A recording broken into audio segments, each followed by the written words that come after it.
Alex Marquez did not get beaten at the Sachsenring, he beat himself. And then he walked in front of the cameras and admitted it. He was running second, right behind his brother, sitting on his first podium shot since Jerez, and he threw it into the gravel at the final corner with 2/3 of the race still to run. No contact, no mechanical, no rival forcing the move. Just a rider who got greedy chasing the one man he cannot stop chasing. So why does a rider coming back from injury, sitting 9th in the standings, throw away the one result he could not afford to lose? And what does it tell us that when it was over, he pointed the finger at nobody but himself? Here is what makes this worse than an ordinary crash. This was not a title contender guarding a championship lead. This was a rider trying to climb off the floor. A collarbone injury from Catalunya had wrecked his season, dropped him to 9th, and left him 121 points behind the leader. He had just signed the biggest contract of his career, a factory KTM seat for 2027, which means every weekend now is an audition for the rider he insists he still is. And in the one race where all he had to do was bring it home, he found a way to put it in the gravel instead. Start from what actually happened, because the headline hides it. Marc Marquez took pole, led from the lights, and was never headed. Alex slotted into second early and stayed there. The only Gresini rider on track all weekend, with Fermin Aldeguer sidelined by injury. He had been fast the whole time. He finished second in Saturday's sprint too, matching his brother's rhythm lap after lap. So second on Sunday, shadowing Marc, looked like the safest result Alex had seen in months. Then, on the 9th lap of 30, it was gone. The front tucked at the final corner, and Alex slid into the gravel. He climbed off unhurt, but his race was finished. And here is the detail the result sheet buries. He was not under pressure from behind. He was not defending a position. He was pushing to close a gap to his brother that did not need closing, because second place was already sitting in his pocket. That is the part that turns a crash into a story. Nobody put him there. He put himself there. And when the microphones arrived, he did not reach for a single one of the usual excuses. Most riders, in that moment, protect themselves. They talk about grip, about tyres, about a treacherous surface. Alex did the opposite. "I was quite fast in that final sector today, and I was maybe too confident," he said. Then he kept calling it small. "I did just a small mistake," he added.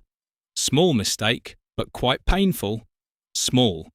That is a word doing an enormous amount of work for a crash that cost him everything on offer. Sit with the other word for a second.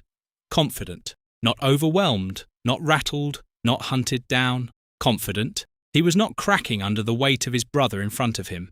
He was feeling good, feeling quick, and he reached for more than the moment was offering. That is not the language of a man who got beaten.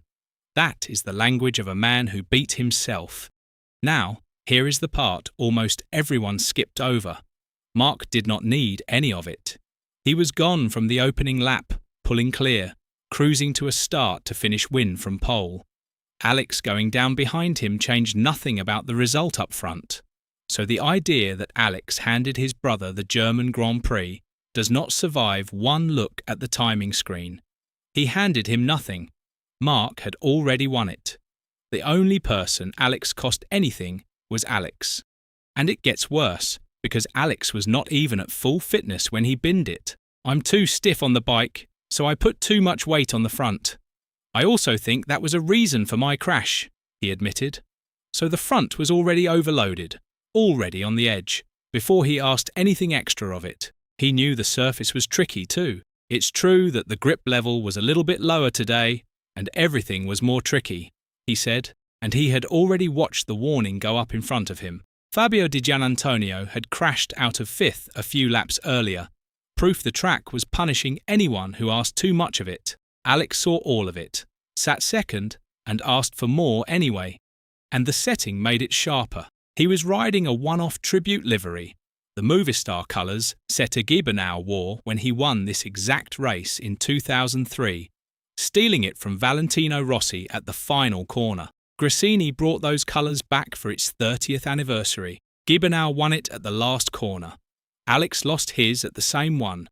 So what is the real story here?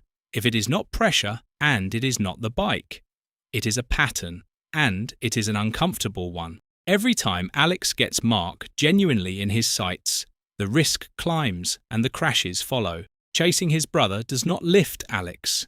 It loosens him. It drags him past the edge of what the moment is actually worth. Every time, he asks for 1/10 more than the day was ever going to give him. Look at the mirror sitting in the very next garage. Marc arrived at Mugello this year 102 points behind the championship leader. By the summer break, he had cut that to 18, and he did it by banking every result on offer, taking the safe podium when the win was not there, refusing to gift away points. Same surname, same Ducati underneath, opposite discipline. That is the belief flip. People watched Alex go down and assumed his brother had finally broken him. He had not. Marc was not even in the fight at that corner. What broke Alex was Alex, the hunger to prove something against the one rider he measures himself against most, on the one day he most needed to simply finish. This was never Marc beating Alex. This was Alex, chasing a ghost that was already up the road, beating himself. And the timing could not be crueler. Germany was the last stop before the summer break, so for nearly a month the final image of Alex Marquez is a Gresini bike sliding through the gravel and a rider on the radio taking the blame himself. That is the picture that sits with the paddock and with his new employer until the lights go out again at Silverstone. So let's be honest about what the Sachsenring really told us. Alex Marquez has the speed. He proved that in 2025, finishing runner up to his brother and putting the pair of them first and second in the championship, the first brothers ever to do it. The talent is not the question. It never was. The question is discipline, and right now the discipline is the thing failing him at the exact moment it matters most.